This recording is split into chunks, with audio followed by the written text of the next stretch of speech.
আজকে আমার আলোচনার বিষয় সহবাসে ইচ্ছা হয় না, উত্থান হয় না, সময় হয় না। কার্যকারী চিকিৎসা। দেশের এবং প্রবাসের ভাই বোনদের প্রতি সালাম। আসসালামু আলাইকুম। আমি প্রভাষক ডাক্তার রিক্তা পারভিন, হোমিওপ্যাথি এবং আয়ুর্বেদিক চিকিৎসক। যৌন অক্ষমতার রোগীদের যৌন ক্ষমতা যখন একটু গভীর পর্যায়ে চলে যায়, তখনই কিন্তু তার ধ্বজভঙ্গে পরিণত হয়।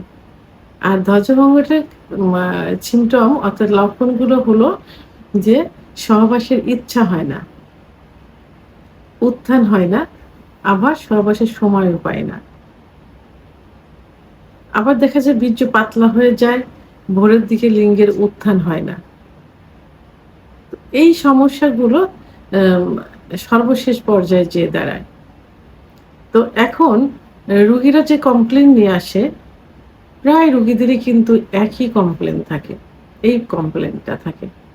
তো অনেক রোগী ওষুধ খাইতে, খাইতে ওষুধের প্রতি একটা বিতৃষ্ণা এসে গেছে। তারা কেউ বলে যে, অমুক ডাক্তারের কাছে গেলাম, ওষুধের থেকে পরীক্ষা-নিরীক্ষা দিয়েছে বেশি। তো যেখানে যাই সেখানেই পরীক্ষা-নিরীক্ষা। আর ২ দিন আগে করিয়েছি, আবার যাব সেখানে নতুন করে পরীক্ষা। আসলে সব রোগেরই পরীক্ষার প্রয়োজন আছে। পরীক্ষার রিপোর্ট ছাড়া চিকিৎসা আসলে অ্যাকুরেট ভাবে দেওয়া যায় না। রোগটা সঠিকভাবে নির্ণয় হয় না। এজন্য পরীক্ষার প্রয়োজন। আর সেক্সুয়াল যে সমস্যাটা, এটা তো নার্ভের সঙ্গে সম্পর্ক। নার্ভের থেকে এটা তৈরি হয়। উম তো যখন আ নার্ভের কার্যকারী ক্ষমতা কমে যায়, তখন কিন্তু ইচ্ছাশক্তি কমে যায়। আবার ইচ্ছাশক্তি কমে গেলে, অর্থাৎ ইচ্ছা হলে কিন্তু সমস্ত বডিতে ব্লাড সার্কুলেশন হয়। বিশেষ করে হাড়ের থেকে লিঙ্গের ভেতরে। তো অনেক সময় এই উম ব্লাড সার্কুলেশনটা কমে যায়। এবং দেখা গেছে যে অনেকের কমপ্লেইন থাকে যে সহবাস করছি, উম আ বীর্যপাত না হয়েই নিস্তেজ হয়ে যায়। আবার অনেকে বলে যে ভিতরে ইন করার পর ৩০-৪০ সেকেন্ডের মধ্যে হয়ে যায়। অনেকের কমপ্লেইন যৌনে স্পর্শ করা মাত্রই বীর্যপাত হয়ে যায় এবং বীর্য পাতলা। আর ভোরের দিকে লিঙ্গের উত্থানই হয় না এবং লিঙ্গ আস্তে, আস্তে ছোট হয়ে গেছে। এই যে অনেক কমপ্লেইন থাকে। তো ওষুধ খাইতে, খাইতে ওষুধের প্রতি একটা বিতৃষ্ণা এসে যায়। তারা নির্দিষ্টভাবে একটা চিকিৎসা চায় যে কি খেলে আসলে ভালো হবে। তো আসলে রোগীদের সমস্যা কোথায় থাকে? রোগীরা সঠিকভাবে ওষুধটা কমপ্লিট করে না। ডাক্তার দেখানোর পর, পরীক্ষা-নিরীক্ষার পর ডাক্তার যে কিছু নির্দিষ্ট সময় দিবেন এবং ওষুধ প্রয়োগ করবেন, এটা করে না। দেখা গেল ১০-১৫ দিন কি ১ মাস খেলো, প্রোগ্রেসটা কম হলো, তখন চলে যায় অন্য জায়গায়। আসলে সেক্সুয়াল রোগের চিকিৎসাটা এটা তো দ্রুত হয় না। নার্ভের কার্যকারী ক্ষমতা বৃদ্ধি পাবে, ব্লাড সার্কুলেশন বৃদ্ধি পাবে। তো এভাবেই তো ঠিক হবে। আর যখনই দ্রুত হয়ে যাবে তখনই সেটা কি অন টাইম। আর অন টাইমে কিডনি ইফেক্ট করবে। পরে অন টাইমে কাজ করবে না, অন্য কোনো ওষুধেও কাজ করবে না। তা আমি এ এইসব রোগীদের জন্য আজকে কার্যকারী ৩ টা ইউনানি ওষুধ বলব। যে ওষুধ ৩ টা যদি সময় মেপে এবং সঠিক চিকিৎসকের শরণাপন্ন হয়ে সেবন করা যায়, তাহলে ইনশাআল্লাহ এটা ঠিক হয়ে যাবে। তো আজকে ১ম এই এটা রোগীরা আসলে অনেক ওষুধ খেতে চায় না।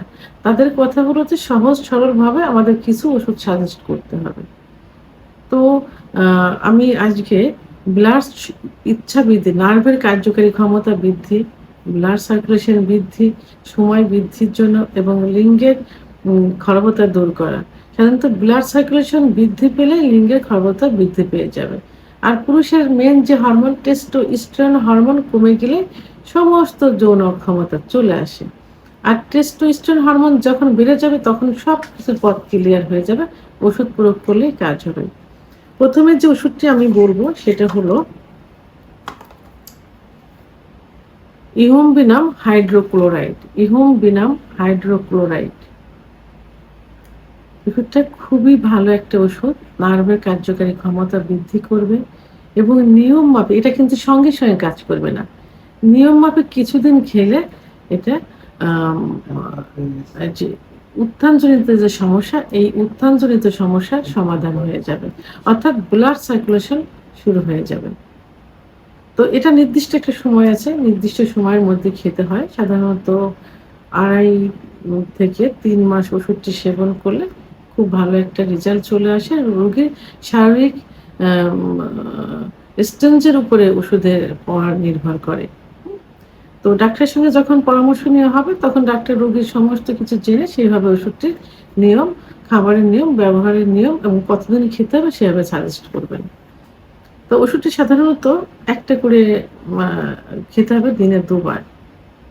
একটা করে দিনে ২ বার।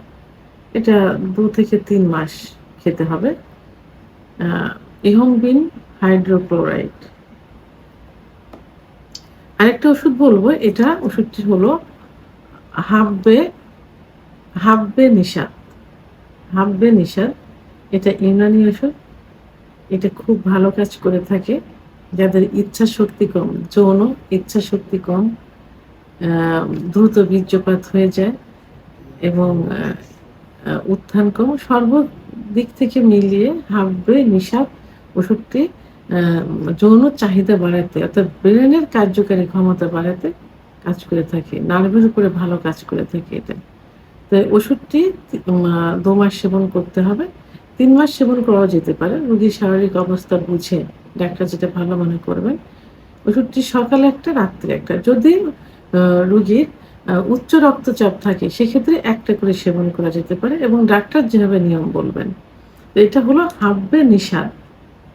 অনেকে নিশাত খেয়ে থাকে। নিশাত কিন্তু অন টাইম হিসেবে কাজ করে। এজন্য ডাক্তার ছাড়া কখনো ওষুধ খাওয়া যাবে না। ওই ফার্মেসিতে গিয়ে একটা ওষুধ নিবো এখন কাজের জন্য, এটা নেওয়া যাবে না। তো এজন্য ডাক্তারের পরামর্শ নিয়ে ওষুধ সেবন করতে হবে। তবে হাব্বে নিশাত এটা স্থায়ী চিকিৎসার জন্য খেতে হবে এবং এটা আ ইচ্ছাশক্তি বৃদ্ধি করে দিবে। নার্ভের কার্যকারী ক্ষমতা বৃদ্ধি করে দিবে। আরেকটা যে ওষুধ সেটা হলো, আমি আগেও বলেছি, অনেকবার বলেছি, এটা আসলে খুবই ভালো কাজ করে থাকে। হাব্বে আম্বর মমি আইন। হাব্বে আম্বর মমি আইন। যারা সহবাসে একদম সময় পায় না এবং যাদের বীর্য পাতলা এবং বীর্য কম তৈরি হয়, সেই ক্ষেত্রে এটা খুব ভালো কাজ করে থাকে। সময় বৃদ্ধি করে থাকে। সময় বৃদ্ধি করে থাকে, বীর্য গাঢ় করে থাকে, পর্যাপ্ত বীর্য তৈরি করে। এটা সাধারণত ৬ সপ্তাহে সেবন করা যেতে পারে। তবে ডাক্তারের পরামর্শ অনুযায়ী ২ মাস পর্যন্ত সেবন করা যেতে পারে। ডাক্তার চিকিৎসাধীন থাকলে ডাক্তার রোগীর পরিস্থিতি বুঝে একটা ডোজ নির্ণয় করবেন। তো এক্ষেত্রে এখানে আমি যেটা বললাম, ইহমবিনাম এটা ব্লাড সার্কুলেশন বৃদ্ধি করে দিবে লিঙ্গের। একটু সময় লাগবে, দ্রুত কিন্তু কাজ হবে না। তো এখানে লিঙ্গের খর্বতাও কিন্তু ঠিক হয়ে যাবে। কারণ এখানে পুরুষের টেস্টোস্টেরন হরমোন বেড়ে যাবে, ব্লাড সার্কুলেশন বেড়ে যাবে। আর লিঙ্গের ভিতরে কোনো বোন নেই বা হাড় নেই। আছে শুধু রক রক্তনালী এবং মাংস। তা রক্তনালী যখন প্রসারিত হয়ে যাবে, রক্ত চলাচল যখন সঠিক মতো হয়ে যাবে, তখন লিঙ্গ পূর্বে যে অবস্থায় ছিল সেই অবস্থায় ফিরে আসবে। অর্থাৎ আগের অবস্থায় ফিরে আসবে, ভালো হয়ে যাবে। আর হাব্বে নিশাত যৌন চাহিদা বাড়িয়ে দিবে এবং হাব্বে আম্বর মোমে আইন সময় বাড়িয়ে দিবে। তাহলে যৌন অক্ষমতা সাধারণত বেশি দেখা যায়, ইচ্ছা কম, উত্থান কম, সময় কম। তো যে ৩টা ওষুধ আমি বললাম, এটা ইচ্ছা বাড়াবে, উত্থান বাড়াবে, সময় বাড়াবে। যদি চিকিৎসার প্রয়োজন হয়ে থাকে, যদি আমার চিকিৎসা, সেক্ষেত্রে ভিডিওর স্ক্রিনে আমার নাম্বার দেওয়া আছে, লাস্টে ৫৮ নাম্বার। যোগাযোগ করতে পারেন। এখানে অনলাইনে চিকিৎসার ব্যবস্থা আছে। আর যদি সরাসরি চেম্বারে আসেন, তাহলে মাগুরা নূতন পাসপোর্ট অফিসের সামনেই আমার চেম্বার। এখানে ২টা পাসপোর্ট অফিস, একটা পুরাতন আর আমার যেটা, এটা হলো নূতন পাসপোর্ট, একদম বিশ্ব রোডের সঙ্গে যশোর রোডে যাইতে। যশোর রোডে যাইতে। ভিডিওটি সম্পর্কে যদি কোনো মতামত থেকে থাকে অবশ্যই কমেন্টসের মাধ্যমে জানাবেন। ভিডিওটি ভালো লাগলে লাইক, কমেন্ট, সাবস্ক্রাইব করে আমার সঙ্গে থাকুন। আল্লাহ হাফেজ।